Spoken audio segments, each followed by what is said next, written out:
Good morning. This is OG Star Wars. Welcome to the OG Star Wars channel. And let's wait a couple of minutes or a minute till everybody gets in here. I'm going to go ahead and retweet the link, letting everybody know that I am live here on this good Thursday morning. Hello, everybody. Let's see here. Hello, if you're coming in, please let me know what you have in your mug or what's your choice of drink.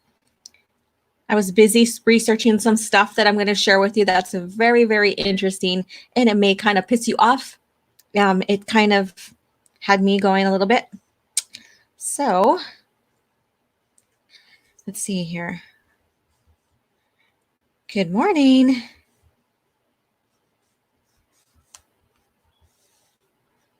I know I have these Thursday morning coffee chats, and I understand that some people work, and I know. And welcome to the Quarantina.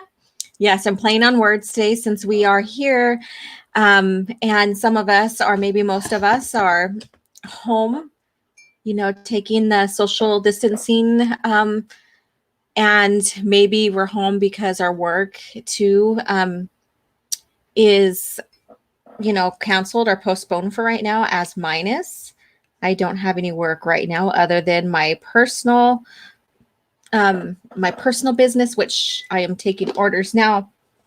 I am doing beadwork for a whole dance set for a lady, and I'm finishing up the painting back here. It's a 8x10 oil painting, the legacy sabers, so the Skywalker sabers, Anakin and Luke's. So that'll be for sale as well, just to put in some more income for me and the family before during this time where everything is slowed down, shut down, and we're trying to make ends meet here. So good morning, and how are you guys doing? Again, what's in your mug? I collect these. So what's in your mugs? It looks like I have 4 people in here. So let me know what's going on in the chat. Say good morning. What's in your mug, or what's your choice of drink? Oh, my hair looks kind of funny today. Yeah. So I didn't have anything planned. This week was a big adjustment. School's going online now and all that other stuff. So it's been a nice little adjustment. And so I didn't do my Tuesday lore. So we don't particularly have a novel we're going to talk about, expand on. But this is the novel that I wanted to expand on right here. So I got this a great condition used. So there used to be a cover for this that you slide the book in there, but it didn't come with it. So it is the life and legend of Obiwan Kenobi. This is Legends. And this, so far, I have been captivated in here because, of course, it's about Obi-Wan, but also has Luke Skywalker in here, where it talks about him finding the journal, how he finds it, and how it has training, how it has information that he needs regarding, his training, being a Jedi, even making a lightsaber. So a great book. So this will be next Tuesday's lore. So let me see who's in here. Hi, is it Erin Raven? Raven, hello. Good morning. Having a cup of coffee. Excited to talk Star Wars this morning. Thank you. All right. Hey, OG. Hope you're having a good day. Yes, I'm having a good morning. It is 9. It's a little after 9 here. I'm all casual wearing my t-shirt here. Let me see here. I want to get my banner going. Show. There we go.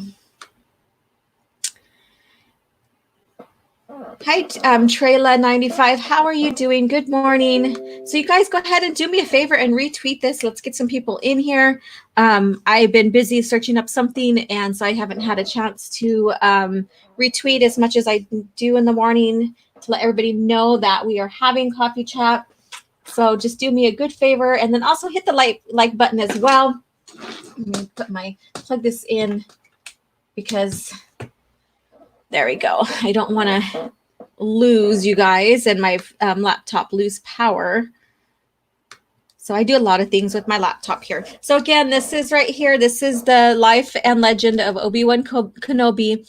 And look at the cover here. It's gorgeous. This is their duel. And then we have him back here. So it says Hermit, Mentor, General, and Jedi on the back here, over here. Yeah, so very beautiful book cover here. So this will be Tuesday's lore. So I apologize again. Just life takes its twists and turns. We all know that. And, most of us are at home now, or, our families at home, and we are just adjusting. So first of all, again, share what you have to drink, what's in your mug. And also, what would you guys like to discuss novelization in general? Geez, not even through this and my voice wants to crack. All right.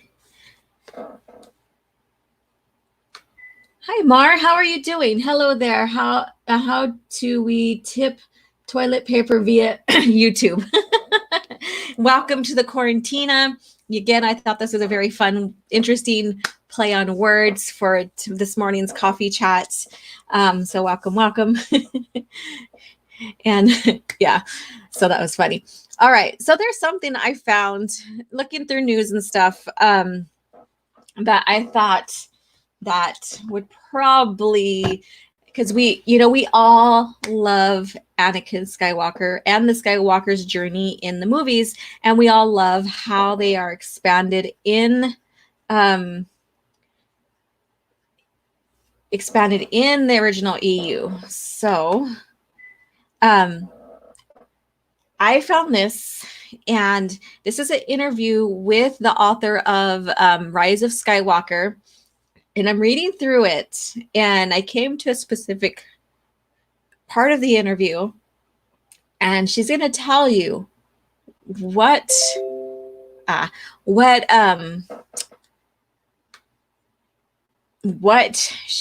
image of the Skywalker or of the legacy of the Skywalkers are. So that's all I'm going to share. So let's look into this before we move on, and we'll discuss this. Okay, Chrome tab. Where is it? Okay, Ray Carson.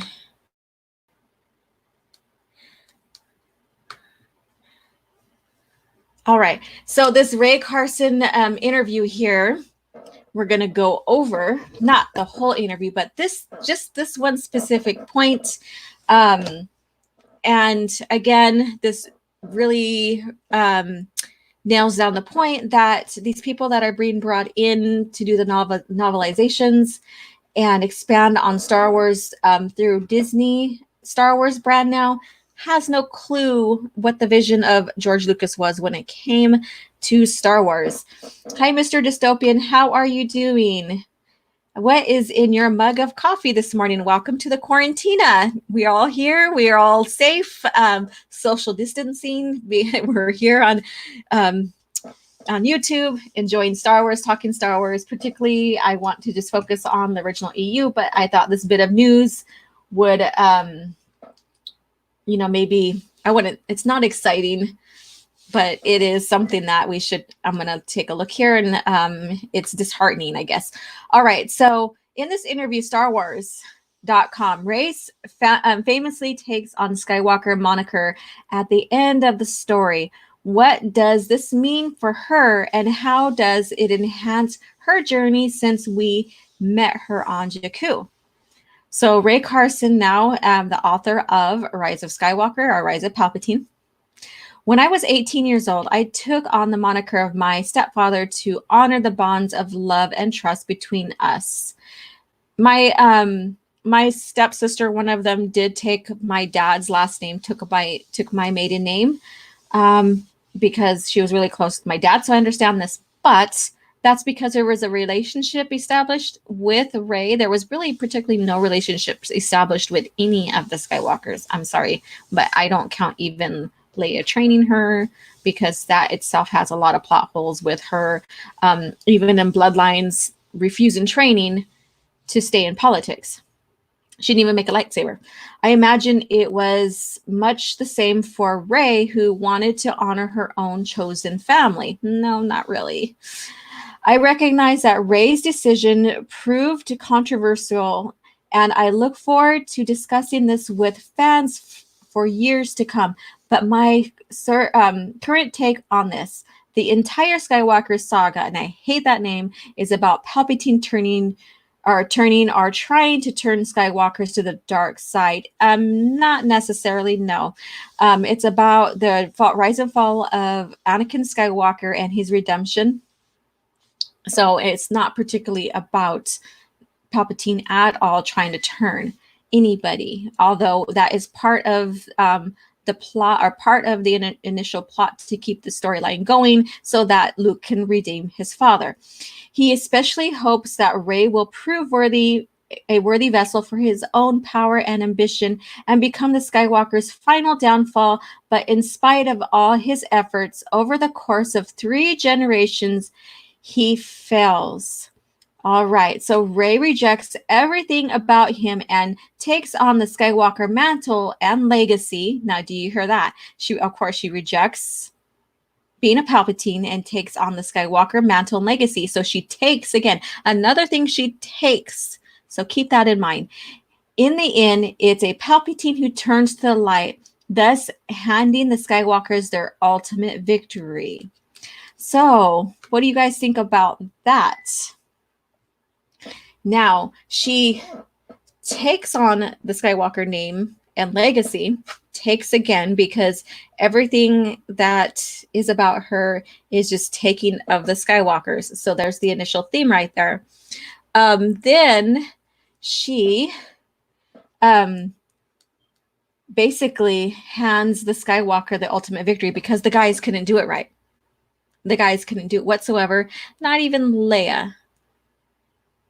And so basically the story now is being changed to fit that narrative, that story. So no longer it's about, about family and the rise and fall of Anakin Skywalker or Darth Vader, whichever way you want to word that. And it's not about the redemption and the redeeming qualities of Luke Skywalker. Without the prequel trilogy, we have the hero's journey of Luke Skywalker, and we have the happy ending in Return of the Jedi. And then now, once the prequel trilogies come in, then we begin the rise and fall of Darth Vader. So it's not even about that anymore. It's about Rey, a Palpatine now, basically victory of a Palpatine. Victory of a Palpatine. Victory that a Palpatine has to come in and take over on the Skywalker's legacy and do what they could not do. And so there you go. So that's her narrative. That's what's being rewritten. The reboot of the movies, the 6 movies, by the sequel trilogy or Disney trilogy, and by the novel. So there you have it. There you have it, ladies and gents. Proof that this is rewriting the legacy of Star Wars, of the Skywalkers.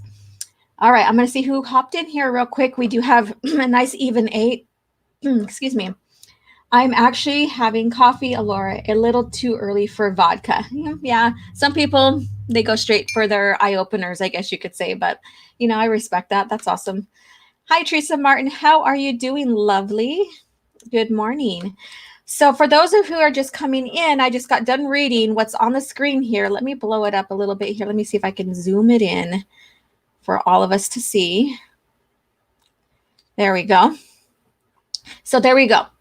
Rey rejects everything about Palpatine and takes on the Skywalker mantle and legacy. In the end, it's a Palpatine who turns to the light, thus handing the Skywalkers their ultimate victory again, because Skywalkers couldn't do it. A Palpatine had to, and then take on the name, in the impression, basically taking the Skywalker legacy away from the men that was supposed to be the ones that, rise and fall of Anakin and the defeat of Palpatine, all for the prophecy. It was now, never, ever now, according to Disney trilogy, anything about the Skywalkers. And yes, they did hand Leia a little bit of a nod of, of her family legacy of training as a Jedi. And we know that in the sequel trilogy, she did train. But this is the difference here. All right. So in the original EU, Leia first had to get over her of the fear and the hatred and all that of being Anakin or Vader's daughter. So she had to come to terms with that. And we see that developed. In Truth at Bakura, Anakin does come to her as a Force ghost, but he also tells her that he probably will never able to come back to her as a Force ghost, and that he was looking for forgiveness and he wanted to atone to her. And then she's like, just get the hell out of here, basically, is what she tells him. And Han, basically, he has been the one to really just nail down the points to her about forgiveness from the beginning. So that really, hi Lorena, how are you doing? That really sets the story for Han and Leia as a couple. And then later on, we get to, they're married. So this is about 4 or 5 years later, or within 4 years or something. I'm just like going on the top of my head with the timeline. It could be a little bit longer or shorter. But then we get to Tatooine Ghost, the novelization, and they're on a mission to Tatooine, her and Han. And she's retrieving the Twi'lek painting that has a vital chip in it that basically is like the secret code keeper, I guess you could say, for the Rogue Squadron and stuff, for missions and stuff, to keep them safe on missions, and the Empire wouldn't know. The remnants of the Empire won't know what they're doing. And in her journey on Tatooine Ghost, and that's what I've been listening to this morning as well as Tatooine Ghost, is that she discovers a holocron image of her father right after he wins the Boonta Eve pod race. And she doesn't know it's him, and the description moniker at the auction is broken, so it doesn't say who she is. And but she is intrigued by it because the eyes remind her of her brother Luke, and there's the familial feel to it. And from there, who has that holocron image is Kixter Benai. And from there, she begins her Skywalker journey to forgiveness. And so that's all I'm going to say. And she also gets a journal of that belonged to her grandmother Shmi, and gets to meet a lot of people who knew her father. So she begins her Skywalker journey. And in that time frame, Han tells her, do you think if your father didn't turn, he could get that close to Palpatine? And so he had a good point. If her father didn't get close to Palpatine, do you think he could have destroyed him, or could have, did what he did? And so Han basically is like, forgive him, and, in short, I'm not trying to give you too much because I want you to pick up that book. And so she learns to forgive. And so from there, she decides to have kids. Then we have then the Thrawn trilogy is right after, and she's pregnant with the twins. And she begins training with Luke. So there's her little journey there, from going as a politician who is helping rebuild the Rebel Alliance, not Rebel Alliance, but the New Republic, making amends, or coming to terms with who she is, her family legacy, accepting it, finally having kids, because she feared that if she had kids that she was going to birth Vaders.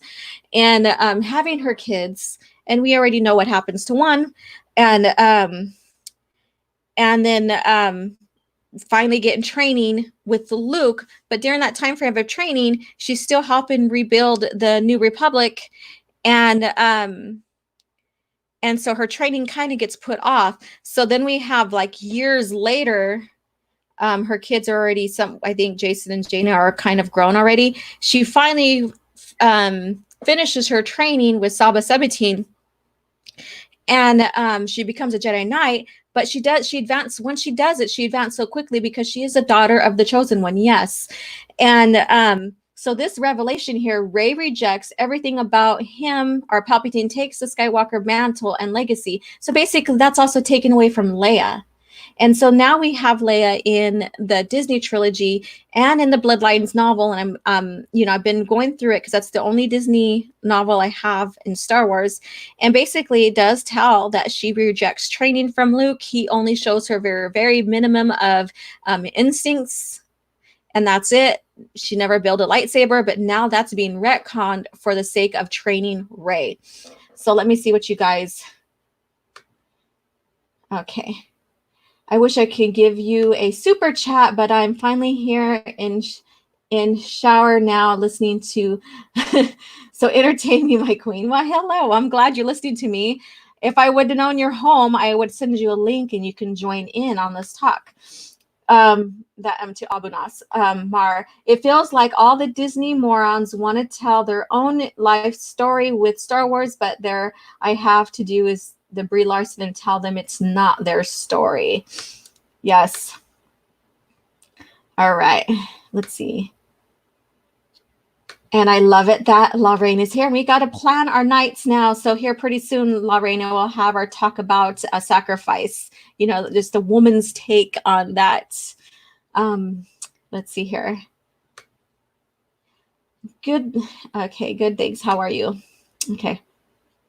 All right. So Mr. Dystopian, how did Leia learn to Mary Poppins through space? So that's a Disney Star Wars ability now that they gave her, because when you look at the lore, even before Leia became a full Jedi, and in the Swarm Wars, she's still, I guess you could say, a Padawan. She's still under Saba Sabatine, and there's a couple of times where Luke and even Mara Jade are out in the vacuum of space, and they have their suits on and everything, so they're not flying and they have to wear suits. And Luke's suit is basically has a hole in it, so it's losing oxygen and stuff like that. So that's very interesting. So it's not necessarily, unless you're a certain species like Plo Koon, you which they can get in the vacuum of space or something like that, I believe. That's not accessible even for humans, even if you have the Force. But there is one incident in the Thrawn duology where Luke puts himself in a Force trance or Force hibernation, and he catapults himself from a smuggler's comet base to Jade's shadow or Jade's fire. I forget which one she has at that time. And so there's that. So, I mean, he has to put himself in a Force hibernation. And I think, was he wearing his flight suit there? I'm not sure. I don't think so. But it's basically a quick transition. And if they would have missed him in the certain amount of time, he would have been dead. So there you go. Yes, looking forward to streaming about sacrifice. All right. I can't wait to hear what you have to say. We will talk about it on Twitter. So, yeah. And so with this right here, so Leia does eventually forgives her father, has children. She comes to terms with her Skywalker legacy. And so when I was looking for some vital information, because I am doing a video, it didn't happen last night because, again, life is happening, and I didn't have time to do it last night. But basically, Star Wars Theory has a video out saying that Leia is stronger than Luke. But then again, the video I wanted to do is not particularly to counter what he said, but show evidence, or just show in particular that Leia Yes, she's the daughter of the chosen one, so she's gonna be able to train and advance quickly, like we see in the original Legends or original EU. But even so, when we see her as a Jedi Knight, finally, even at her age, because what post Return of the Jedi have taught us in Luke's new Jedi Order is that it doesn't matter what your age is, as long as you train, and so your age doesn't predict your strength in the Force. It's your ability to train and your skills and your determination, all that. So, so to me, when looking at Leia in the original EU, she may be just as strong as Luke, but I don't think she's stronger than Luke, or I think she's just a little bit weaker than him. Maybe because he's the one that's the main character, the main Skywalker, but I don't really see it that way. Some people can. It's just that's just who she is, and there's nothing wrong with that, because she is still stronger than a lot of the Jedi in the new Jedi Order because of who she is. So just because she might be a little weaker than her own brother doesn't take away who she is as a female Jedi. And so the Star Wars theory was even shown information from Infinity's comic, which is basically a non-canon. So if you know the hierarchy of canon, the movies are always above everything else. Everything is expanded from the movies. Excuse me. And so, but everything is basically together in one continuity, together in one canon. But George Lucas's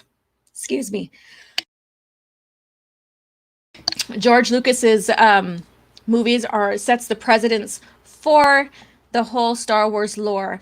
And so in there, we have Leia, or we have the Infinities that shows Leia being trained by Obiwan Kenobi, or not Obi-Wan, Yoda. But what Infinities Wars is basically, when you look at the tier, it's non-canon. So basically, it's a parody type what if scenario of comics. They're very fun to read. And so he uses that as an example of like, oh, well, in the past in Legends, she did train with Yoda. No, because that was never approved by George Lucas. That was what if stories. And so basically it never happened. She was trained by her brother and then Saba 17. And she was never stronger than her brother, maybe just as or near his match. But she never excelled over her brother, because yes, his experience is way more than hers, but he has more ability and strength in the Force than she does, and that's clearly apparent. And so what I'm getting at here is that Disney is even using Luke Skywalker's own sister to make him irrelevant, to make him more of a failure, to make him look like he didn't, he couldn't live up to, the legacy of a Skywalker. But then now she doesn't even live up to the legacy of a Skywalker, because it's now Rey's. Rey had to come in and pinch hit and get in there and take care of it, because the Skywalkers couldn't do shit. Couldn't do shit according to Disney Star Wars. And this novelist here, basically says that they couldn't do shit because Rey had to go in there and take care of it. And so here we go. We have this. In the end, it's a Palpatine who turns to the light. So in the end, it's a Palpatine, because she doesn't turn to the light, because she never was dark. She never was a Sith. Yeah, we question like some of her abilities that she hi Stig. We question some of her abilities that she used some dark side force abilities, but she never was dark, because all of her intentions were in the light. So basically, and they never knew that they were going to make her a Palpatine. It was always hinted on that she was going to be a Skywalker or something like that. Especially when you look at the lightsaber when she was called or whatever by the lightsaber. And so right here, this shows that, again, they're taken away from the Skywalker legacy. They're taken away from the guys. The guys couldn't do it. The guys did half-assed jobs. They couldn't do it. So now they have to bring in their woman to take care of it. Let me see who's all popping in. Tatsu Nami, hi.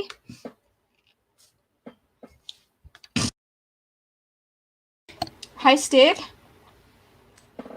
I am doing well. And you? Elphyrus, I hope I got that right. Hello. And then Dave M, I don't think I said hello to you yet. So good morning. What's in your mug? Or what are you drinking? And welcome to the Quarantina. OG Star Wars Quarantina. All right. The concept art for Rey in episode 7 has the name Kara Solo on it. And she is dressed a bit like Han Solo in it. Yeah, so there's that concept art. And I remember seeing that because I was watching everything come to light when, Disney bought Star Wars and hinted on a sequel trilogy from the overall movies, so a third trilogy. And so, yes, I've seen the Kira Solo thing there as well. And I understand that they do have, they do have alternative names before they really show. And then also too, it also can change as well. So there was hints. There's a lot of hints on her being a Skywalker somehow. So even if she was a Solo, the saber calling to her would have made sense more so than a Palpatine, which makes no sense whatsoever. Why would anything like that happen when that lightsaber belonged to a Skywalker? Yeah. Let me see here. So Mr. Dystopian, I remember the last Jedi writers complaining about having the OT characters in the movie. Yeah, I don't think that they really wanted to pay homage from the beginning. I really don't think so, as we know, because didn't Disney Star Wars even say, and the Kathleen Kennedy even say that Luke Skywalker basically outshone Rey. Basically, the focus was Luke, so that's why they had to put him in the back burner, because all the attention was going towards him, and they couldn't have that. So this also goes to show. So I've spent almost a whole hour on this little talk here, and about this new, I guess you say, revelation of where they're going with the Skywalker saga. So it's no longer the Skywalker men. It's no longer about Anakin, the rise and fall of Anakin Skywalker. It's no longer about Luke and his redeeming qualities and bringing his father back to the light and all his heroic deeds. In fact, if you're following me on Twitter, when I was going through Bloodlines, just looking for certain vital information for the video I want to do, which I'm still going to do, it even shows that they are rewriting the legacy in there. And yeah. And so it's so disheartening with Disney Star Wars, the way this is going. Mind you, I don't mind new characters coming up and picking up the mantle. Like I said, if they would have just sticked with the EU and they did the sequel trilogy and even expanded still on the Wills after, after Crucible would have been the perfect spot, the perfect time to pass the torch down. Jaina, Jag, and Ben Skywalker, which links them to the Legacy comics, also expanding on the Wills during that time, because Luke is going off on his own, kind of retiring. He even tells them, I'm going to take a small break and you guys will do good without me. Basically, if you know the novel, at the end, he's like, how is the Jedi Order? Because I'm going to take a break, blah, blah, blah, blah. And so they're passing the mantle down. They're passing the proverbial lightsaber down to the next generation. And if they would have done something like that from the beginning, to where it's like, Luke, Han, and Leia are like starting to pass that mantle down from the beginning, even if it's their own story that they want to tell, that would have been a lot better than this annihilation of our beloved characters that we all grew up with. Okay. Let's see here. I'm actually having coffee, Alora, a little too early for vodka. Oh, yeah, that's right. Okay. That's right. I did. See, they pretty much spell it out in 7 that Rey is Han's daughter. He knows who she is. How in the heck can he know that it's if she was a Palpatine who lived on some desert planet? Yeah, there was a lot of familiarity going on in there. And like I said, it could have been Han's. There's also a lot of hints that it could have been Luke's daughter, but then that would have shown that Luke basically something had desperately happened to where he had to hide his daughter without any care or whatever, and that would have probably made him look like a terrible father as well. But who knows? But there would have been a story to build up on. A story, and still kept the characters somewhat intact. All right. Luke and Han were straight white males. That's why they had to die. Yeah, and then Leia dies too, because she's a Skywalker and Rey has to shine, according to this. Hi, Ivan. How are you doing? Coffee, single source black. Hi, good morning. Yes, I'm enjoying mine here. All right. Jimmy, or is it Jamie? Jamie, hi all. How are you doing? Welcome. I don't know if I have had you in my chats, and if I have and I haven't said hello in the past, why hello. I'm glad you're joining us. So this right here, so let's get into the heart of Star Wars now, you guys. This is kind of depressing, but this is just to show you that they are rebooting the Skywalker legacy, because it's no longer a Skywalker that is the triumphant. And so here we go. So I'm going to go ahead and snap out of this. Hello. And let's see here. So basically, those who didn't come in when I was showing it, yeah, I finally got it. And this was supposed to be Tuesday Lore's book review, but it didn't happen because it came in later than I expected. So this is Life and Legend of Obi-Wan Kenobi. And I love this cover here. Again, it had like the sleeve for it to be in, but it didn't come with it because I bought it in great condition used. So there's no legends, anything on there. So this book came out in 2008, and it's by, let's see here. Let's see who's does it say? Ryder Windham. So that's the publisher. Let's see here. The cover is by Hugh Fleming. I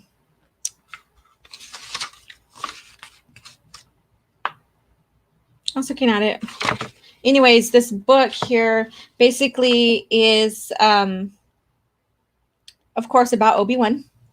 But it also has, like in the beginning, and it'll have little, it also will have little things about Luke in here too as well. So it's Obi-Wan, but it also has Luke in here. And basically this tells about Luke finding the journal that Obi-Wan leaves him. And so I can't wait to put the review on this and share it with you guys, because it's so far has been so fascinating. I think it complements the Kenobi novel very, very, very well. So I wouldn't say that this would be, a duology or anything like that, but it gives you an understanding on how Luke progressed in his training, what Kenobi left him, because Kenobi was given the task of watching and carrying over Luke Skywalker while he's in exile, while they hide Luke Skywalker from the Emperor and his father.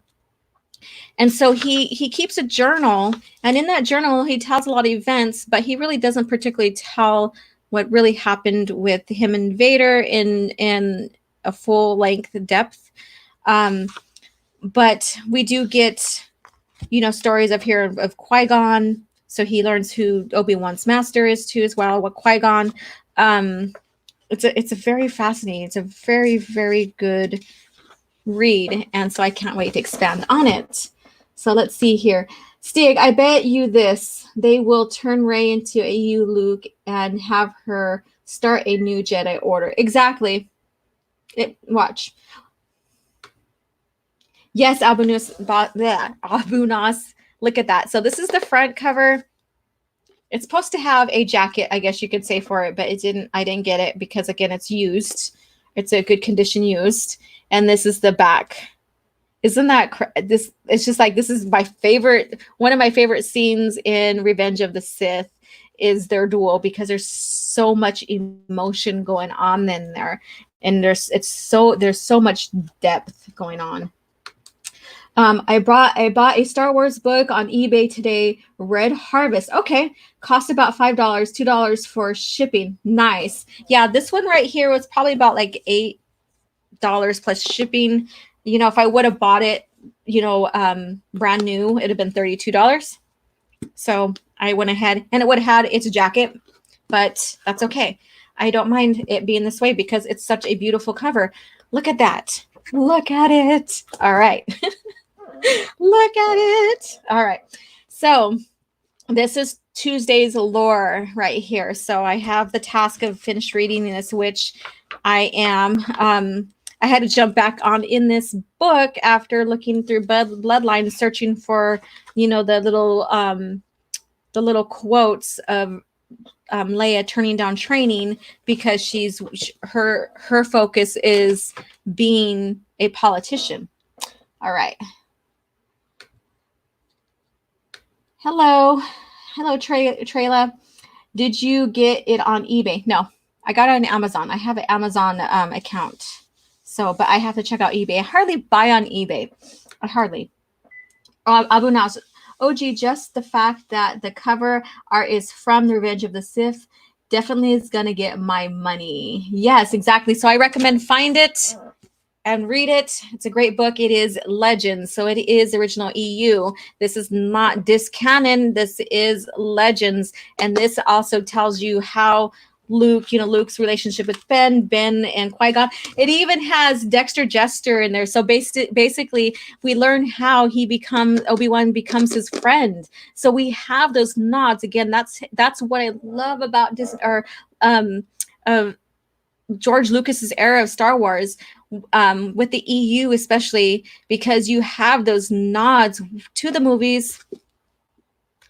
We have those nods to the other source materials, like the other novels and stuff. Even games will also expand off of the entire EU as well, at some way, shape, or form, whether it's Sith or Jedi history or whatever.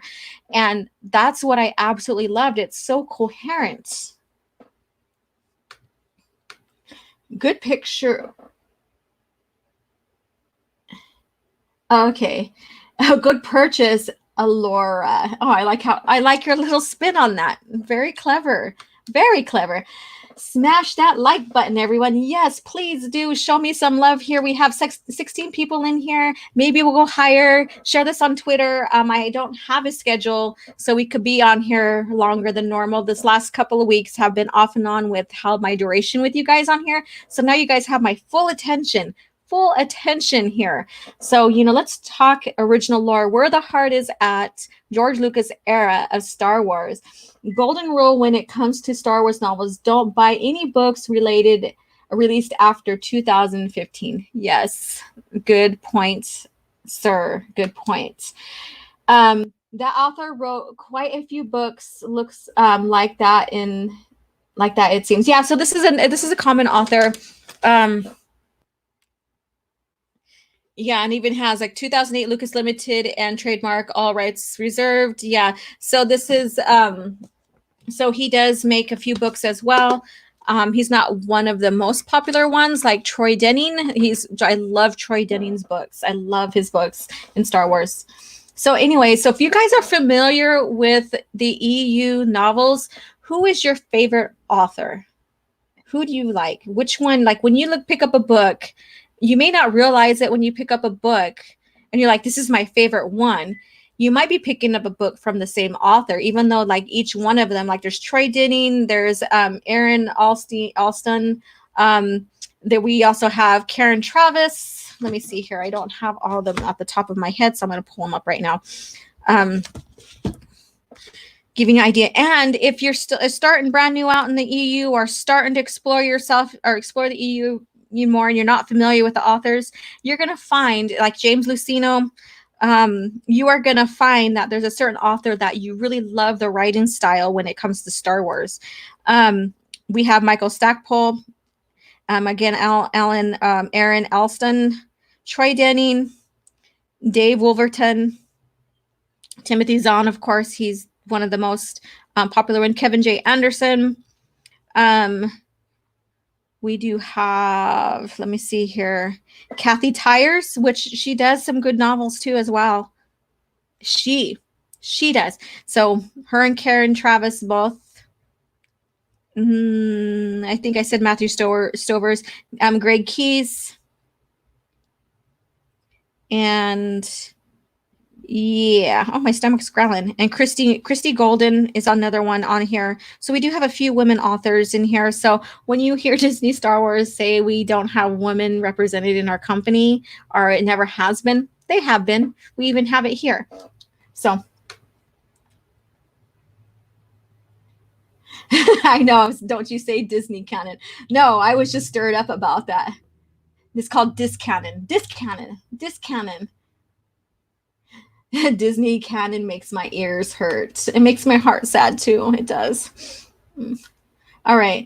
Alpharus, I think I'm saying that right. If I butchered it, I'm sorry. I understand getting a name butchered because mine does at times because how it's spelled. Are there any EU books you'd recommend from Empire character perspective? So I would go Outbound Flight. I would go with the Rise, Dark Lord, The Rise of Darth Vader. I would go with, there's prequel novels too as well. What's a fun one is Allegiance as well, and it has Mara Jade. So if you're a Mara Jade's fan, then there you go. Then the Death Star is another one. So there's quite a few there. So, and if I missed any, I'm sure maybe Stig or someone else can point that out as well. I am friends with Troy Denning on Facebook. When I worked for the Dungeons and Dragons RPG company a few years ago as a writer, I ended up becoming FB friends with quite a few writers. That's amazing. And I love expanding that with you, Stig, a lot, since you have that knowledge behind you and your take about writing and what these authors are doing now in Disney Star Wars or discanon. Abu Nas, James Luceno, Karen Travis, Kevin J. Anderson, but Luceno is the best. Awesome. I don't know him though, barely chatted with him, but he wrote D&D novels before Star Wars, mainly the Dark Sun books, which are awesome. Thank you. And then if you want to talk about other fantasy books and stuff, Stig is the man. He really has his niche in that. Trayla.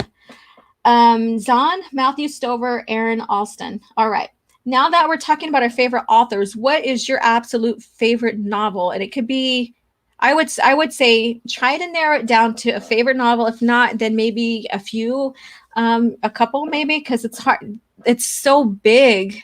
The EU is so big with so many novels that, basically expand off of each other in the movie. It's kind of hard to pick, but we all know that we have our likes and dislikes in it. So what is your favorites?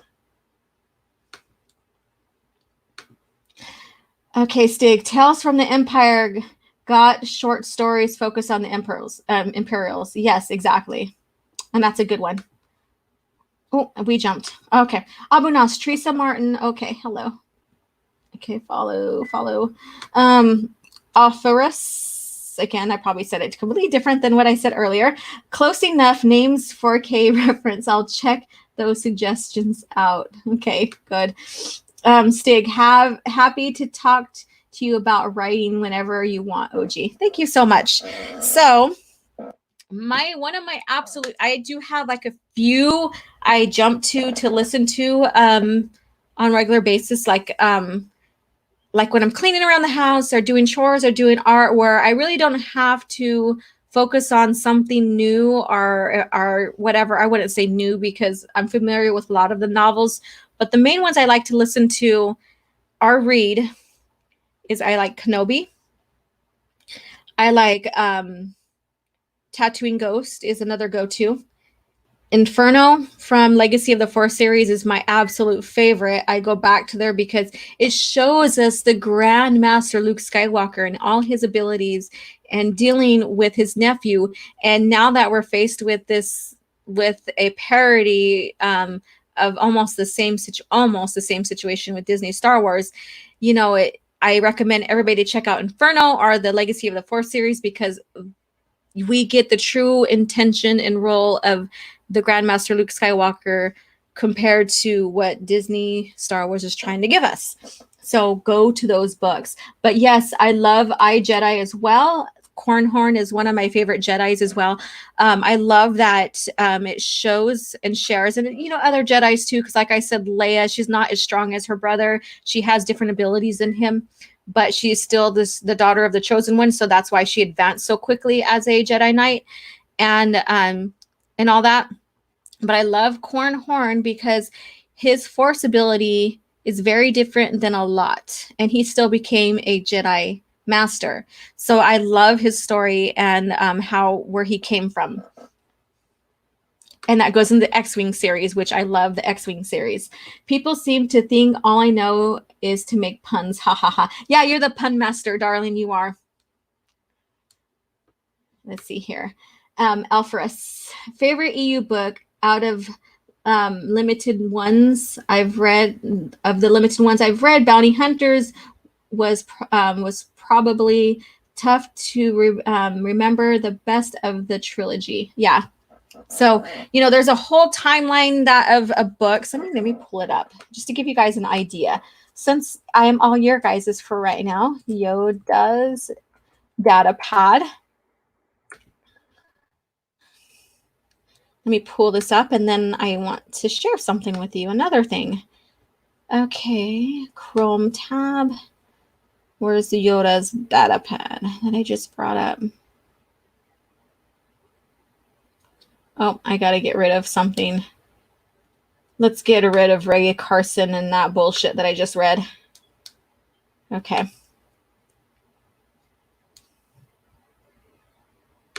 Okay, so this is just the novels. This is not, and I'm not going to show the disc canon. I will show it for proof on something. So this is not, okay, pulled it up here. Let me get this dude out of the way. Sorry. But we need to see the whole picture. I appreciate you. You guys are awesome. All right, so this is the Legends timeline. This is only novelization, so this doesn't particularly have the comics, and it doesn't have some of the short stories and tales and young readers' books. But we have the prequel trilogy. This is the time frame where the history starts. So I made a mistake and said centuries, and it's millennia. But basically, this is how expansive George Lucas and his employees, his workers created, and the people that wrote for and expanded Star Wars for the company. This is how far we went back. And then we get from here to here. So there's a lot of space that could have been covered. And then we have the Old Republic era. And that, you know, includes Knights of the Old Republic, all that, the Darth Bane trilogy, of course, Red Harvest, all of that, the Old Republic, you know, Fatal Alliance, Annihilation. And also has the, we forgot about Drew right here. But it also has the authors. And you can click on here and it'll take you links on how to purchase the books. Then we get into the prequel era. And then, you know, we have the Darth Plagueis book, which is amazing. Read. We have Maul, Cloak of Deception, all of this, and it goes into the Phantom Menace. And then we do have, you know, books in between. Outbound Flight is I like that read as well. Then we have the novelization, basically the timeline for the movie and novelization here, episode 2. Then the books in between. And then we start expanding more, because by the time when the PT came out, before it came out, and as George was developing the movies, the PT movies, he didn't want any writers to expand on the prequel trilogies until he was finished. So that's why we only get just not that much going on in here compared to post Return of the Jedi, and even in the classical era. So we're scrolling down to that. So we have the Clone Wars, Shatterpoint, which George Lucas basically wrote the prologue to. We have all that, the Republic Commandos. Then we have something about Yoda, basically, but it doesn't expand on where he comes from or anything like that, because George wanted to keep that as a mystery. Labyrinth of Evil, episode 3, and Darth Lord, Rise of Darth Vader. That's the trilogy right here. And you can even buy it in one novelization of all 3 of these together, back to back. So this is a great read. Then we have Order 66, all the way down. And again, this is the true Last Jedi right here, to the classical era. So the classical era is basically the first Star Wars ever to come out. So basically that is homage to, episode 4 are basically Star Wars, Empire Strikes Back, and Return of the Jedi. So this is the classical. This is where it all began. So we have the expansion. We have a lot of novels. Han Solo trilogy, I recommend to read. It outshines the movie. The Disney movie. Disney movie has nothing on Han Solo's trilogy. Then we have one, the Land of Calrissian. We have The Force Unleashed, which basically is also novelization to the games. So it's somewhat of a multimedia project that was produced, and George had a lot to do with The Force Unleashed production. Death Troopers, Death Star, again, another one. Shadow Games.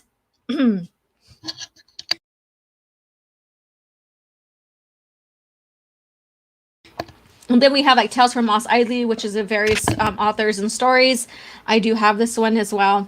And we get into episode 5 here. Scoundrels, Allegiance. So here you go. So you see, you guys, here, Splinters of the Mind's Eye. And we get into the New Republic era. So on the sides here, this tells you like from the timeline. So 0 is when the new Star Wars came, or when Star Wars came out, and it expands from there. This one right here was an okay read. I get mixed reviews on that from everybody. True Setback Horror is basically where Anakin visits Leia, and she still hasn't come to terms with who she is. This happens right after, right after the Battle of Endor, and Leia and Han are still on Endor, and Luke is on the ship getting getting help, and recovering from being electrocuted by Palpatine. So then we have the X-Wing series. So this is called Yoda's datapad.com, and it kind of gives you an it gives you both timelines, which I refer back to, because when the new novel comes out from Disney canon and I'm comparing and contrasting, I want to see exactly where it is on the timeline and what novel is around that time frame when it comes to the original novels. So there's a lot of stories as well. Then we have the New Jedi Order era. So this is where we have the New Jedi Order established, and then it goes into the Vong campaign, or whatever you want to call it, the Vong Wars, not campaign, the Vong Wars. And then the Darkness trilogy, where we start, Jacen starts turning to the dark side, and then to the Legacy era, which I finished reviewing all these novels here, and then all the way to Crucible, where I believe the movie should, like if George did a sequel trilogy, I believe that it would have been perfect under Crucible. Now let's take a look here, and I don't see your guys' comments because I'm just on an individual screen, so I'll be right there. So this is the Discanon timeline on this side, the gray zone, the zone that says don't go there, it's shady. So we have basically, it's still kind of following the same time frame of ABY and BBY here. So we have that. And if you notice, the Clone Wars TV shows is not over here on Legends anymore, according to this. So we have Dark Disciple. So here it is. So let's go all the way down to Bloodlines, where Leia says that she never trained with Luke, that she refused training. So this novelization happened in 28 BBY, Battle Before Yavin, and that is basically during the New Jedi Order period within that time frame. And Leia, she was getting training from, she does have her lightsaber. She didn't complete training. She completes training with Saba 17. So she's still kind of under the tutelage of her brother, but she hasn't completed her training. But she does understand and know how to use her Force abilities. Yeah, so it takes her a while because she goes off and on with it because she does have her role as a politician. But she does not deny, like we see in Disney Star Wars, she doesn't deny training whatsoever. It just takes her a little while to get there because of her obligations as a politician and rebuilding the new New Republic. So in here, this is 28 ABY, and so we see her all the way from here. Sequel era, yeah, all the way from here to here. She's like, I'm not going to do any training, so it doesn't make sense whatsoever. Them, they're, I guess, basically retconning their own novelization, I guess. So let's see what you guys have to say. Okay, I don't know where I left off at. Okay, yeah, I left off with Alfarius. Trayla. The novelization Revenge of the Sith was very good. Yes, it is. It has a lot of EU content in there. And so they haven't decanonized that Revenge of the Sith novelization, even though it does have a lot of original lore in there. So that's interesting. Mr. Dystopian, I read a lot of children's novels when I was younger. Galaxy of Fear, Boba Fett, yes. Jedi Apprentice, which is yes, and Young Jedi Knights, yes. And I get a lot of people telling me the Young Jedi Knights, they love that. So what's your favorite out of those? Jamie, Red Harvest, that and Death Troopers are guilty pleasures. Yes, they are. Enjoy. Stig, Dawn of the Jedi doesn't make too much sense unless you read the Dawn of the Jedi comics first, I believe. Okay. Yeah, that's what I heard, that there's things that don't make sense in it unless you are privy to other material that is related to it, the comics. I have never read it, though. That's the one I have never, ever read. Soul Assassin, hi, everyone. How are you doing? Or hi, everybody from him, and how are you doing, Soul Assassin, from me? There you go. Stig, approaching Storm has to do with the mission Anakin and Kenobi just returned from when episode 2 starts. Yeah, got Luminara and Barriss in it too as well. Yes, it does. Look at there. He's keeping the conversation going. Thank you. I recently read the Han Solo trilogy. Yes, and I will keep recommending that other than the movie, because that's the original lore of Han, and that's the original lore of how he and Chewie met and how he started becoming involved in the Rebel Alliance. And so it's a wonderful story arc, and it makes perfect sense to how he is with Leia when we see him in A New Hope. All right. Oh, that was a different Han Solo trilogy. Just another Han Solo series of books, but yeah.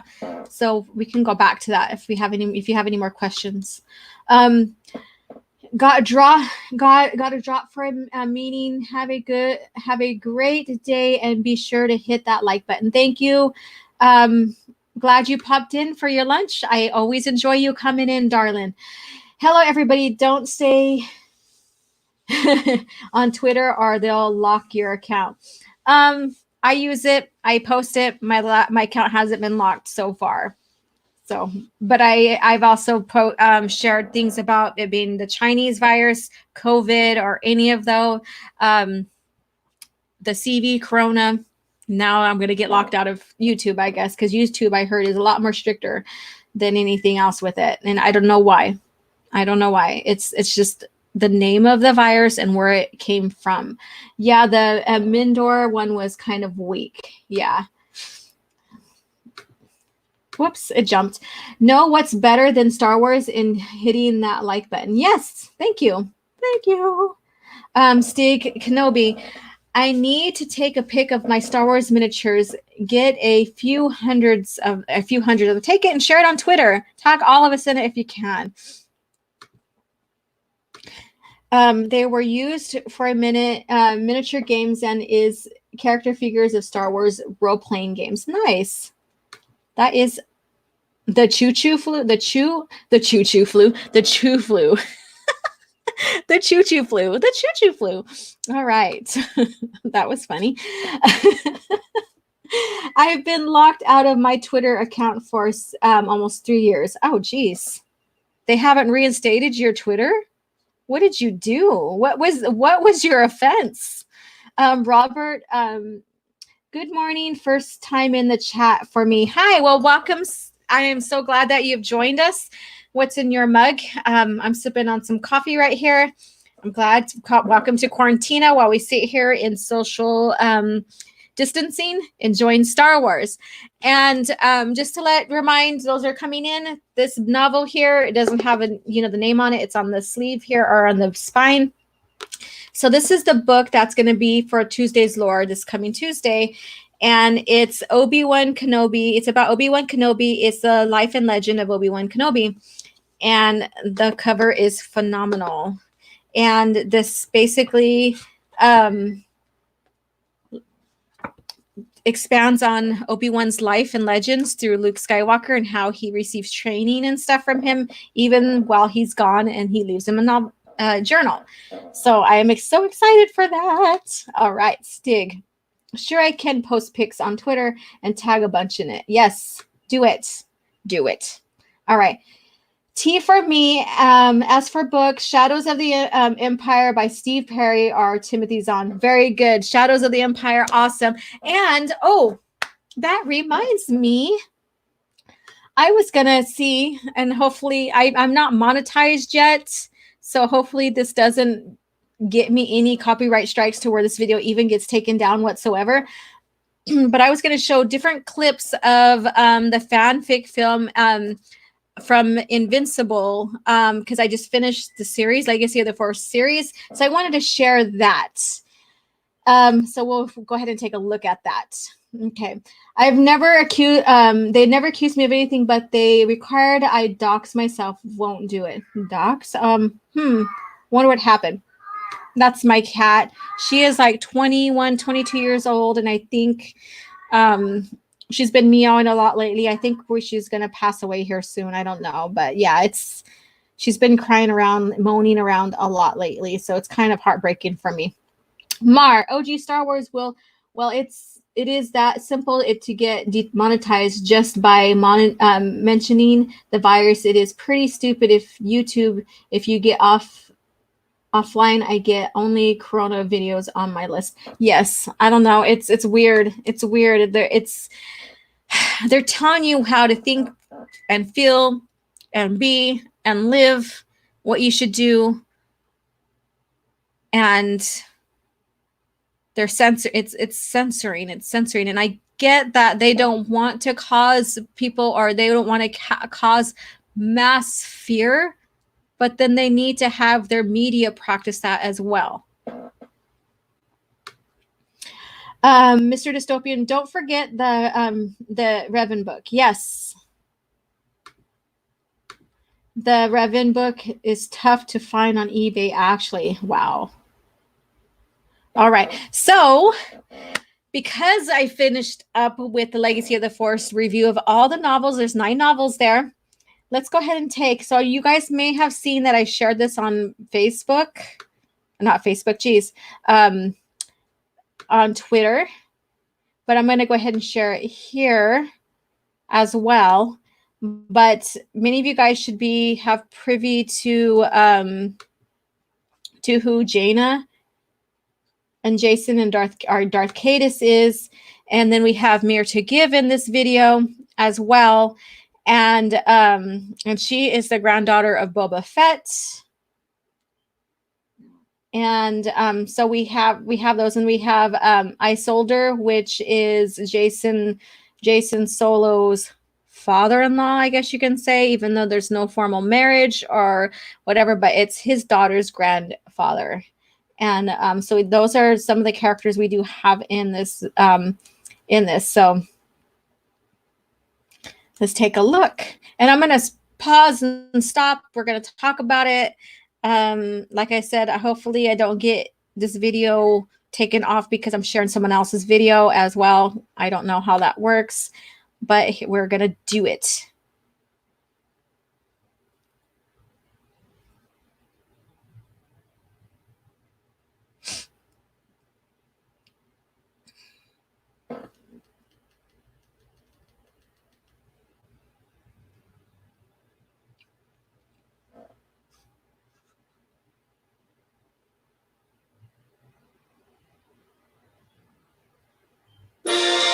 Oh, that made me jump. It always does that.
So this is off of the novel Invincible, the very last novel of Legacy of the Force series.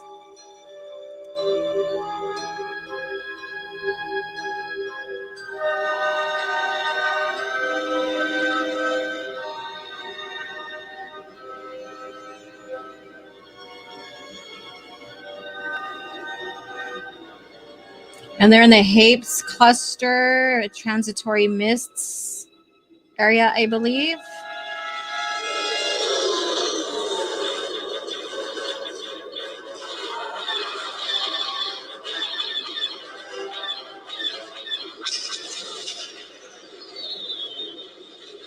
There's a battle dragons. Those are Hapes battleships.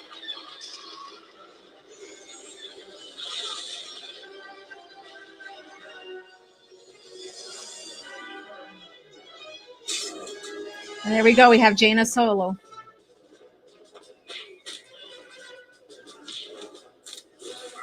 She's going in to confront her brother.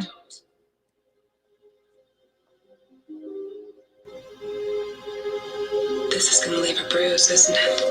Probably.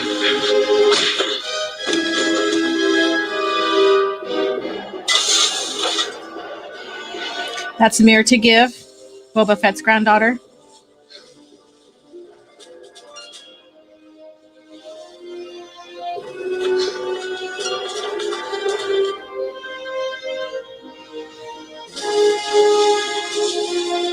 The noble JTC. Gracious, even in victory. Hello, Myrna. It's good to see you. Glad you're alive. If you want to call it that.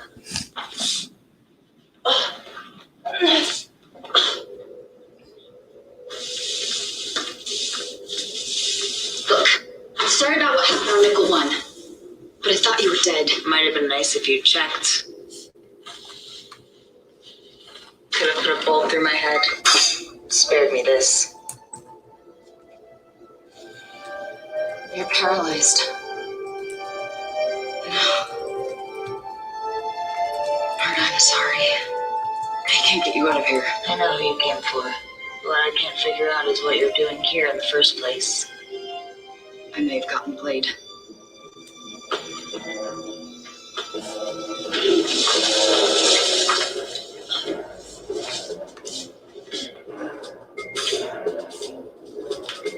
If I make it, I'll come back for you. If you make it, I'll be so happy I won't be there. There's something you should know. It might help you with Titus. Thanks. I'll take what I can. You have to do some things for me. If you survive, I mean. You have to promise. Maybe. What did you have in mind? You have to warn Babuya. Moff took some of my blood. They've designed a nano-killer for him. Okay. I can do that.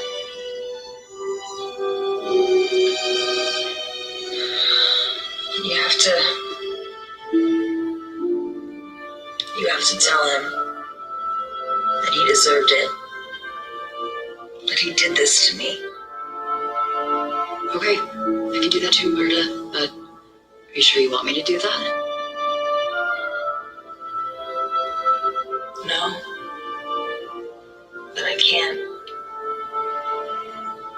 Your brother was right about one thing. He did this to me. Titus? My brother Jacen did this to you? Or Fett? Babu here. It was a death mission. He sent us on a death mission. Promise. If I make it, I promise. Good. And the last thing. It's easy. No. Murda, I'm not going to do that. Even if I don't make it, your grandfather... You know, it's not for that. When they wake up, I'm going to need a way to keep them quiet. For you. Good point.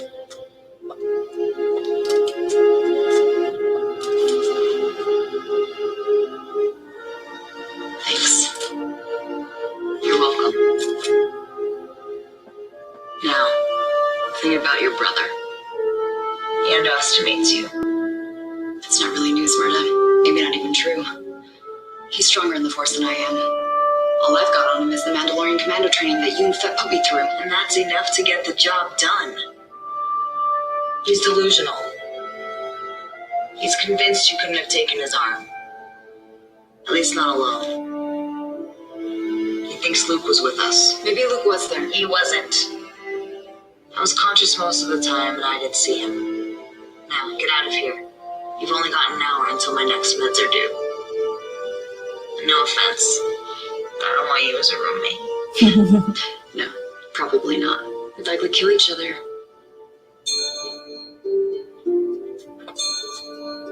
May the Force be with you, Murda. Sure, Jedi. Shoot straight and run fast.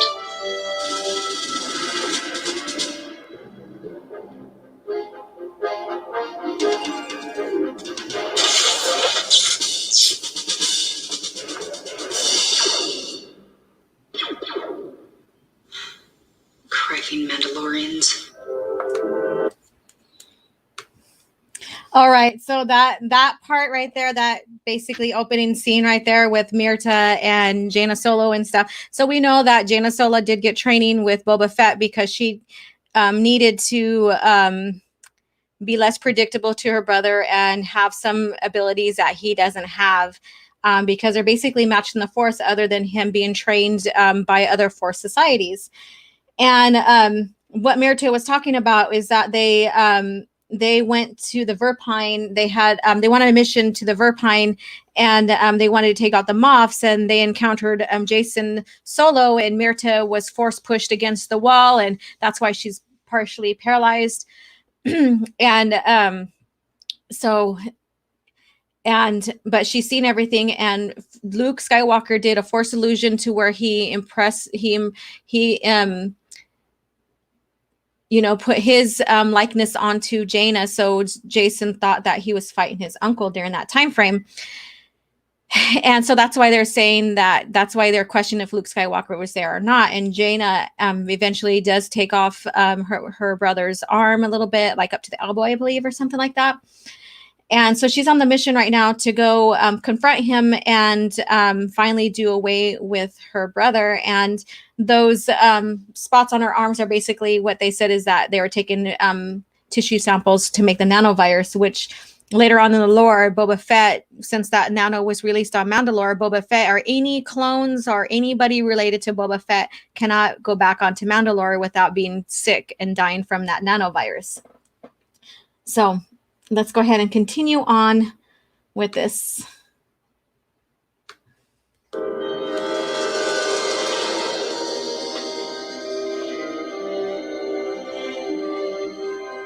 And that's Isolder.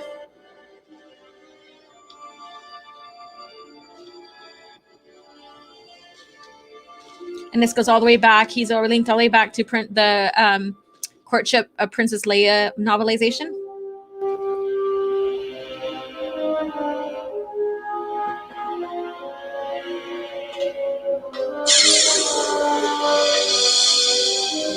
Jacen Solo. I wonder why I haven't been interrogated yet. Obviously, you were saving all the fun for yourself. It's Kaitis now, Prince Isolder. Darth Kaitis. The reason you haven't been interrogated yet has nothing to do with fun. We have other means of locating the Jedi base. So I saw no need to impinge on your dignity. How very considerate of you. Not what I expected from child-stealing scum. You've already taken General Hazar. Not that you've fared any better recently. My daughter, Jacen. Her child.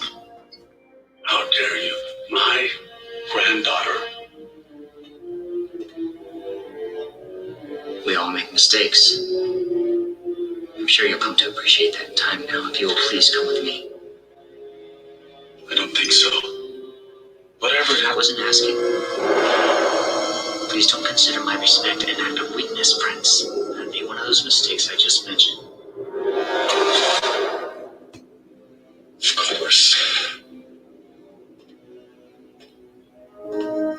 It seems I'm entirely at your disposal. May I inquire as to where you were taking me? To join your crew aboard the Beam Racer. I'm afraid you'll have to depart during the middle of battle. We've almost broke through. Once you're clear of us, you should be safe enough. You're releasing me? Why? Because my only other choice is to kill you. I'd really rather not. So I can lead you to the Jedi base. We already know where the Jedi base is. We'll be jumping to Shadow Mayad as soon as we break free from your daughter's fleet. You'll be free to go anywhere you wish, as long as you don't allow yourself to be captured again. This is about the nano killer, isn't it? Yes. Yes, it is. I'm afraid the mobs are rather keen on using it against Tenel Ka. You're not as clever as you think you are, Jacen.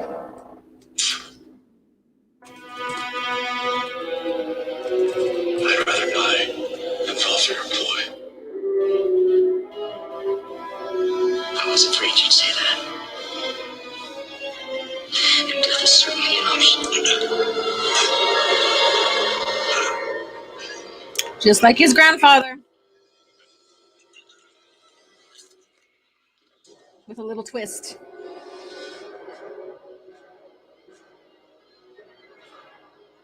Orla, this is Kaitis. I'm afraid Princess Order won't be joining this crew aboard the Beam Racer. Tell them they'll have to depart without him. Sure they will. They're loyal. Then you have to blow the ship in her berth. And board the hangar when it's done. The nano killers of the utmost priority. We can't afford to take any chances with this.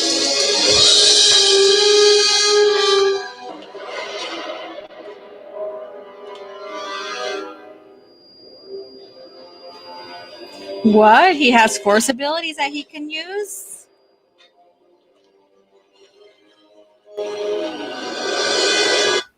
All right, I'll pause it right here. So that's Prince Isolder. That is Tenokal's father, if you didn't know that, and Alana Solo's grandfather. And the Moffs end up capturing him in the novelization. And what they did is they also did a nano killer against him and his family. And Jacen finds out, and so that's what he's trying to do. He's trying to prevent the Moffs from sending that nanovirus to the to Tenokal's flagship. And basically, he's a little too late. But because it's his daughter's grandfather, he was going to go ahead and just release him. And of course, we see that didn't happen. And so that's what that's about. And so now he is gonna take him to burn him in the inferno there. Captain,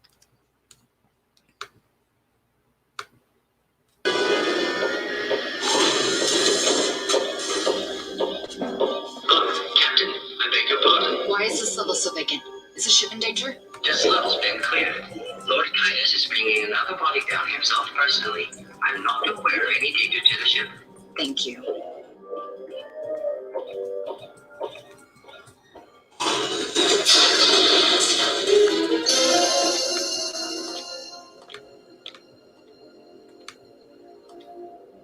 Your attention. All prison hold surveillance and communication systems have been restored. Maintain lockdown level 2. We will be jumping to final objective in 5 minutes. Repeat, 5 minutes. This will be your final announcement.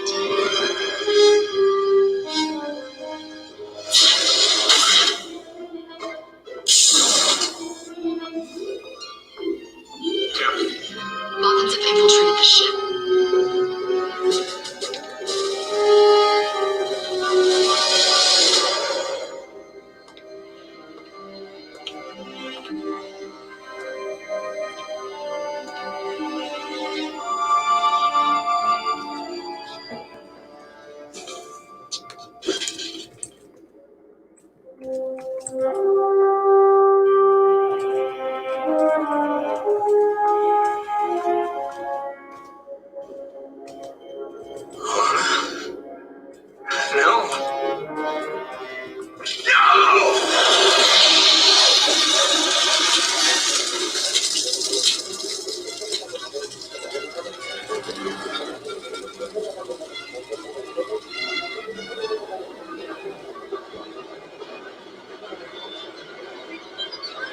So he discovers Place a hold on all launches from the Anakin Solo immediately. that the nanovirus were sent. Missile boats recently, especially any carrying Revenant forces. Tell me. The missile boat just launched, sir. We had to wait for it to clear the containment field before we blew the beam racer. We're ready to go and saw them off. Shall I have a recall over to issue? They won't obey. The Moffs have betrayed me. Have my stuff that's prepped for immediate. And there we go. Twins facing off.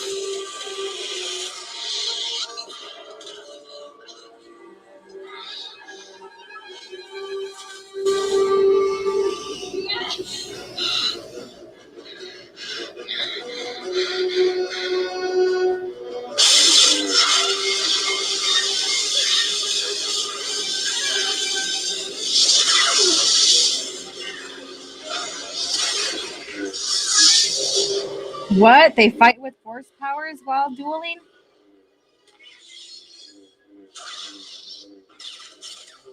He does, right, Teresa? Sorry.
Yeah.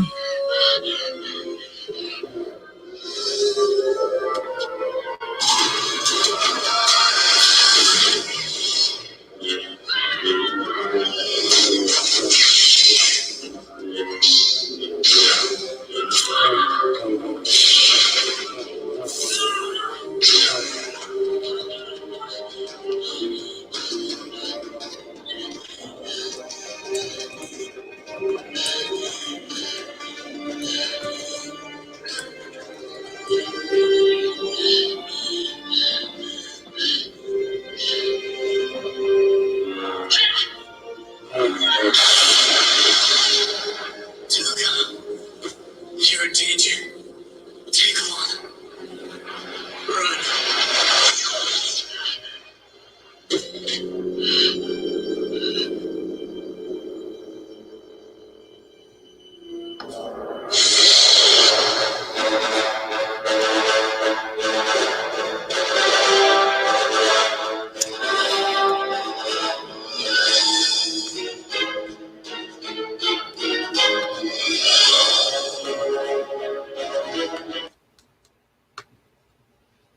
All right.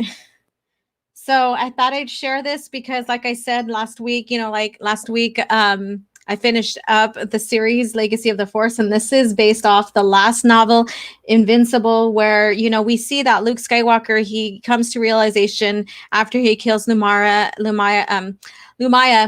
that he, if he pursues anything now, that's including his nephew, then he's going to turn dark.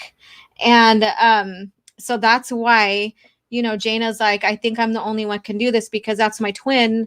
And, I know what he's, I feel like I'm the one that can face him, know his techniques.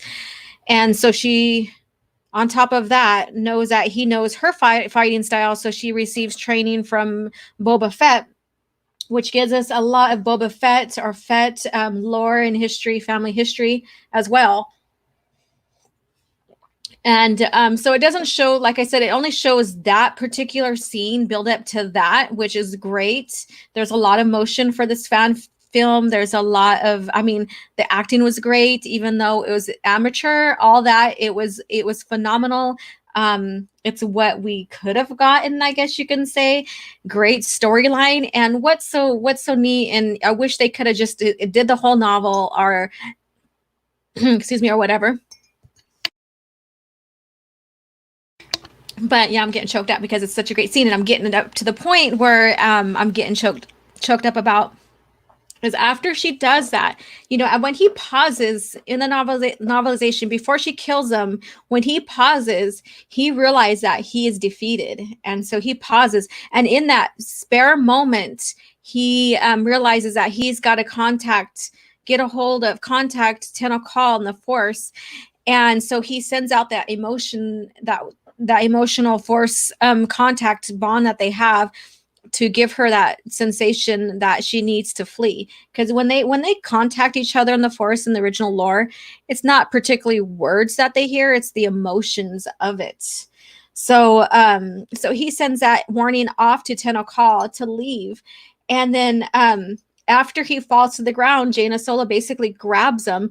And in the novelization, she does have a big gash in her cheek and all that, but it's not shown on this. And so finally, when Luke and them evade the Anakin Solo, Han and Leia come in on the Falcon, and they find her with Jacen, with her brother. And that is such an emotional scene right there. So I kind of understand why he didn't put it in there, but that is just, just emotional in itself. So okay, so let's go ahead and take a look. This fan film was dated September 3rd, 2015. So I did share the link. I'm going to share it one more time, and it's called Star Wars Legends Legacy of the Force fan film. So basically, this is basically just one portion of the novel, portion in the novel, from the novel Invincible. So it doesn't basically tell the whole story of Legacy of the Force. It just tells the ending results, what happened between the twins. So I'm going to go ahead and share that right here. Let me go ahead and get the link real quick, and then I'll go and take a look at your guys' comments on this some more and share. You guys can watch it again, bookmark it on your YouTube, put it in your favorites, whatever you want to do. But I was hoping that the author or the filmmaker of this would expand a little bit more on other fan films, and I haven't really particularly looked into if they have. So great stuff. Yes. Ty Nelson sounds familiar. Damn, I wanted that film to keep going. Exactly. That would have been great. If we could have seen her after that, if we could have seen the Jedi rush into the hangar bay of the Anakin Solo, because in that novelization, they come in their stealth X-Wings, the Millennium Falcon's right behind them. And as they land, they pop their canopy and they all force flip out. They turn on their sabers, and all of the galactic guards and stuff that's inside there. They start shooting at them. I mean, it's so intense, and it says no one's basically it just plays down to the strength of Luke Skywalker's Jedi Order. So it's very, very nice.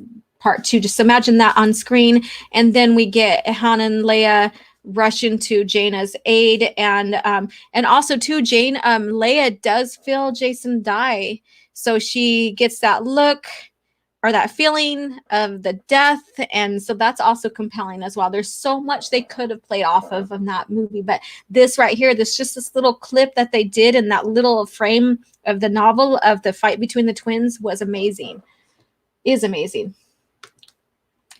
How the heck did I miss this fan film? Excellent example of quality. Exactly. Very great. I'll watch this over the Disney trilogy any day. Exactly. Me too. Have you seen some of the Star Wars fan films released in 2019?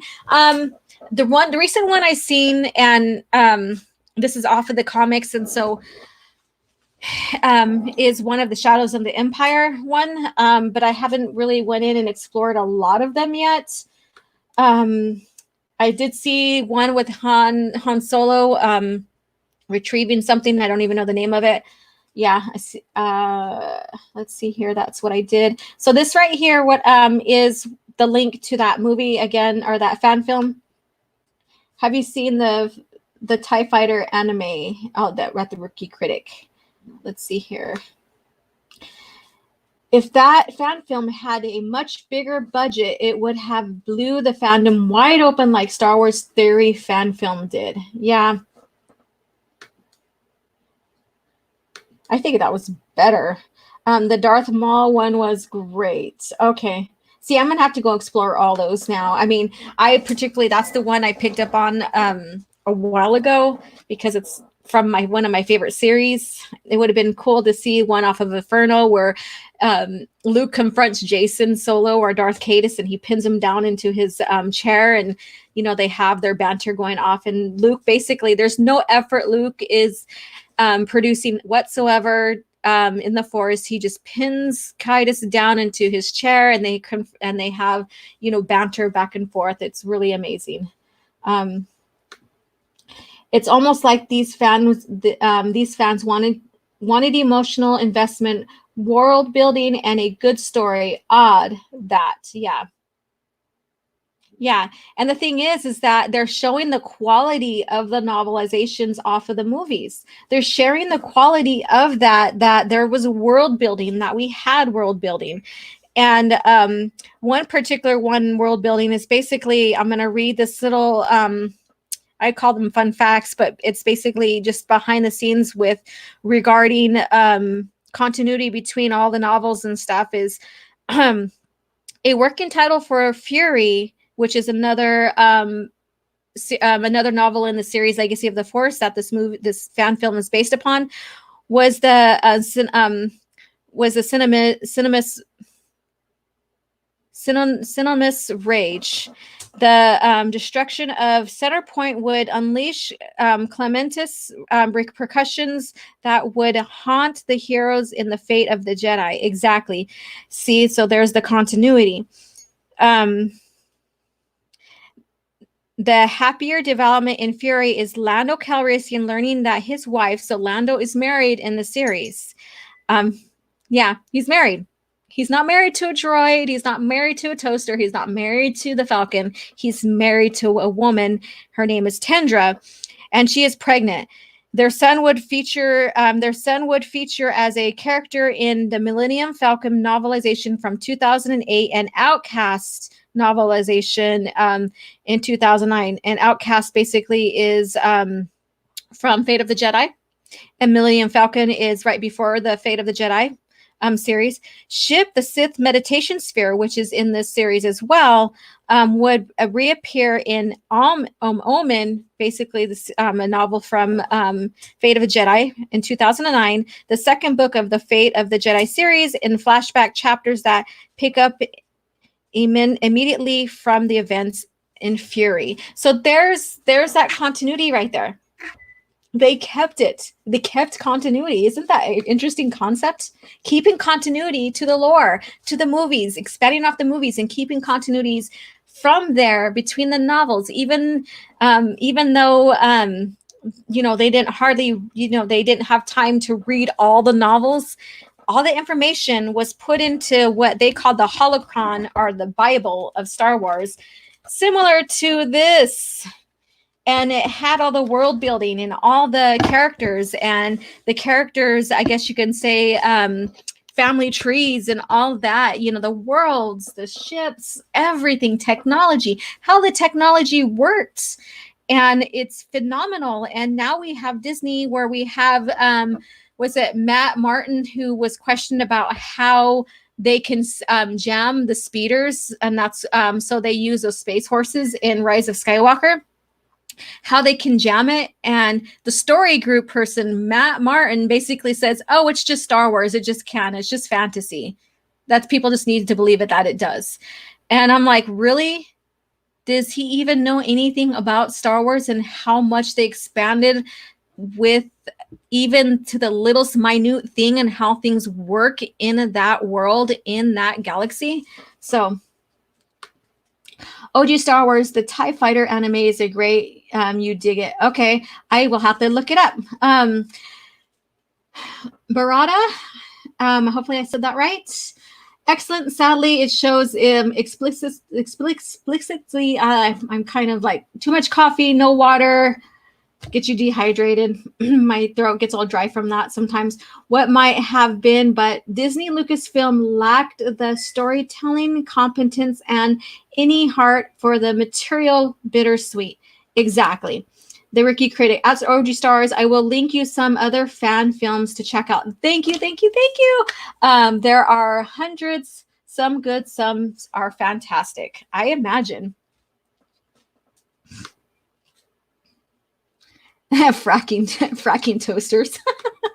Yes, Ivan, but Kathleen Kennedy said there weren't established lore to build on. Yep, no source material, none whatsoever. None, even though this man who made this book that has basically everything in order from the beginning to the end of novelizations, even short stories in the children's books. Even though, and they have little summaries and they tie, and they give you little notes on how they tie into each other. So even though, Pablo put this all together and he's on the story group, there was no source materials, none whatsoever. Leland Shee too, there's no source materials, none whatsoever. Jam, strawberries, yep. But Kathleen Kennedy said there weren't established lore. Okay, I already read that one. Okay, Abu Nas. Oh yeah, the TIE fighter Anise or whatever. Yeah, is that how I say that? Anise. I'm telling you, I'm like this. I just can't read or anything today. It's like everything's on hiatus for me right now because we're all on this social distancing. It's like my body just is like, okay, let's just relax as well. Okay. Alfarius. Just within a few seconds, though, I can think of a better way if you need them riding horses, some kind of imp weapons to disable the speeders. So there was basically the speeders, there's no way to jam the speeders because they're not running by like a satellite. They're individually controlled. So that's why it didn't make sense. But then it also doesn't make sense to have those space horses on the Star Destroyers when they can easily just like basically tilt the ship and they go sliding off. But again, they established that they don't know which way is up. You get that? They don't know which way is up. So that was weird.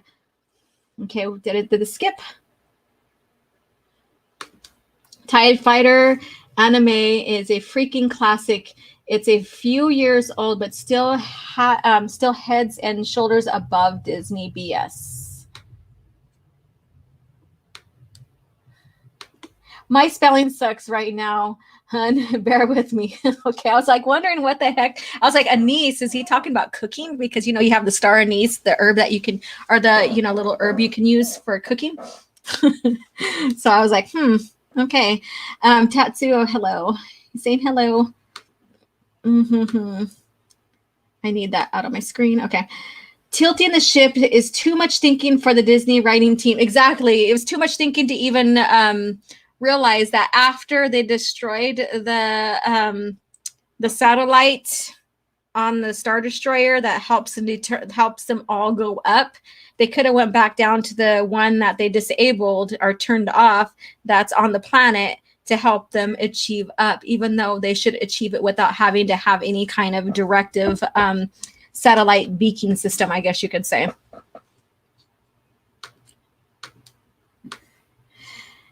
As Maul said, tilt the ship. Exactly. I don't know. It's just so crazy. So yeah, we're coming up on 2 hours. So we'll be on here just for a few more minutes, another 10 minutes, and then we'll call it a day. So thank you guys so much for sitting in here with me. Again, I didn't have any lore put out, no videos put out for so I'm kind of off my schedule, but that happens sometimes, and that's life, and we just roll with it, and that's what we're doing right now. So I look forward into giving you this novel right here. I'm not physically giving it to you, but, through a review of it. And so let me find that page here. Let me see if I can find him. Okay, so basically the I wouldn't say it's like the prologue where Luke finds the journal. Let me see here.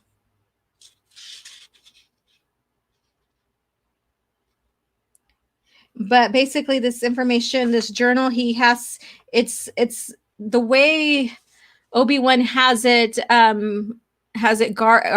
guarded is basically no one but Luke, through his fingerprints through the Force, can open it up, which I thought was very fascinating.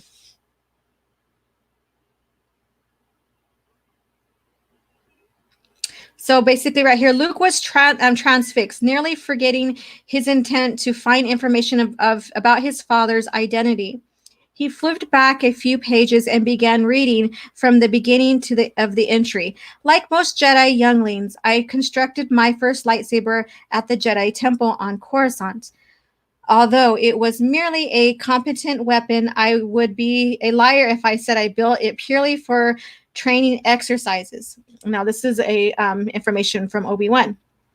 I crafted it with much thought and care, and dared to imagine that it would serve me well in the future. In fact, I did use the weapon during my earliest missions with my master, but it was not until. And so basically that's just a little note from, in the journal from Obi-Wan. Seeing the word master, Luke skimmed ahead. He suspected Ben was referring to Master Yoda, but he didn't see Yoda's name written anywhere. Luke went back to where he had left off. But it was not until after when I went to Ilum, when I was still in my 13th year, that I learned the true power of my lightsaber. So this is Obi-Wan talking about his journey in short, about him constructing his lightsaber and what it meant to him. And basically, he does say in A New Hope that it's an elegant weapon. And so that shares respect, his respect for the lightsaber, that it's basically an extension of a Jedi. It's an elegant weapon, and it's something to respect. So there we go. Let's see what you guys will say. What we didn't know is that the space horses had rare earth magnetic space horseshoes. Oh, goodness. That's funny. Yeah, so I can't wait to get into this with you. There's not going to be, when I review this novel, there's not going to be any clips because I didn't look yet to see if it's even on any type of Audible where I can share clips. So I may read some of this out to you guys and maybe put this as the cover when I read it, but I will find some significant stuff. And there's a lot of significant stuff. So I recommend, if you really want to know how Luke learns more about his master, Obi-Wan Kenobi, and how he learns, how he gets more training before or after Empire Strikes Back, this is it right here. And how, characters came to be like Dexter, when we see him in Attack of the Clones, how this kind of gives you information on how they met, him and Obi-Wan met. And him and Dexter met when Obi-Wan was still a Padawan. And so that expands a little bit more. So I suggest you start reading the EU if you haven't, because it gives you more history on the characters that we grew up knowing and loving from the movies. And then it introduces us to new characters and new worlds and new lore and all that. So I highly recommend it. If you have not read Legacy of the Force yet, even though we went through it on my channel, I would pick it up as well. And let me see. Do I still have it up here? I'm going to put Yoda. I'm going to bring it back up again one more time. If you guys have any questions, like where you want to begin at, we can go with that. You get a retcon and you get a retcon and everyone gets a retcon, right? All I want to learn is where is the toilet paper coming from? Okay, so I don't know. In the Star Wars lore, I know they have what their bathrooms are called, refreshers. So that's all I know. And I don't think they've ever went through a toilet paper scare whatsoever, like we're going through right now. So I'm going to share the timeline for Legacy of the Force. But if you guys want to see anything before I leave, let me know and I'll pull it up, or I'll show you on the timeline where it begins. It doesn't matter where you begin when you read the EU. Just know, like if you like the Old Republic, I would suggest the Bane trilogy. If you like the prequel trilogy, there's so many places, areas you could start with. And but just know where they occur in the timeline, so you know what to read next and what comes before, and where that novel falls in line with the movies. And again, with the classical era, so I'll pull that up. And then post Return of the Jedi, depending on what time frame you want to go there. So this is a Legacy era. So this is 40 years after the Battle of Yavin, or 40 years after A New Hope. So this is it right here that I outlined right here. Let me just go ahead and scan it. There you go. Let me get Will out of the way. It's in French and subtitles, but one of my favorite fan films is The Way to Shadow at the end of the Order 66. It's a Jedi Last Stand. Awesome. And I love to see creativity like that, people expanding off of that. The Great Toilet Paper Scare of the Old Republic. Yes. Well, I planted 3 toilet paper trees in my garden, but they won't be ripe for picking till next year. Oh, I'm so sorry. Well, hopefully you get a lot from there. Hopefully your harvest is bountiful. If only someone had told me ahead of time. Exactly. So here you go. So before we close out here, if you guys have any questions, if you need to know where, if you have questions on where to start reading the EU, then, you know, like I say, like post Return of the Jedi, Thrawn trilogy is always a good recommendation. But there's also not other novelizations there as well. Again, Truce at Bakura is basically one that's right after Empire or Revenge of the Sith, or not Revenge of the Sith, geez, Return of the Jedi. And so that's a great read right there. And then we have the X-Wing series. Then Heir to the Empire, 9 ABY. So 9 years after A New Hope and 5 years after Return of the Jedi. So that's how that goes. So this is the whole order. If you're interested in post Return of the Jedi, Luke Skywalker material and Luke Skywalker, you know, basically everything that happened after that, this is there. So, you know, I'm here. There's various of us that are here for you to pick up, you know, if you have any questions about any novels or where to start off at. I believe the EU Readers Club that, you know, Ryan and Lethal Lightning and a group of them are involved in, and I've been involved in with it, but just not this last one. The last three is expanding on Darth Plagueis. I already did my review on Darth Plagueis way before this, but I recommend if you want to follow along with the reading club, then pick up the book. It's not too late. You can also find it on Audible. And so that would help you kind of catch up if you want to as well. And join us. I don't have the date in front of me. It'll be posted on Twitter. And I don't know whose YouTube channel it's going to be featured on this time frame. So sorry, I don't have all the information. All I know is pick up that novel and start reading. So thank you guys again for joining me and just going through me with that fan film and just discussing Star Wars and the retcon of the Skywalker legacy as well. Again, you know, if you're a fan of Disney Star Wars and that's your dig and you don't mind that retcon, then all power to you. But, you know, for me, my heart's always been staying with George Lucas era, and his lore basically is about the Skywalkers and the redemption of Anakin Skywalker and the evolution of Luke Skywalker as our hero and becoming the Grand Master and the Jedi that his father was supposed to be. And so that's where my heart stays. And I will still compare and contrast and give you information about what's coming up. And I leave it up to you guys to decide where you want to stay at. You know, what lore, if you're on the fence and you like both and you like some of Disney, but you like a lot more of George Lucas or whatever, more power to you. Enjoy it.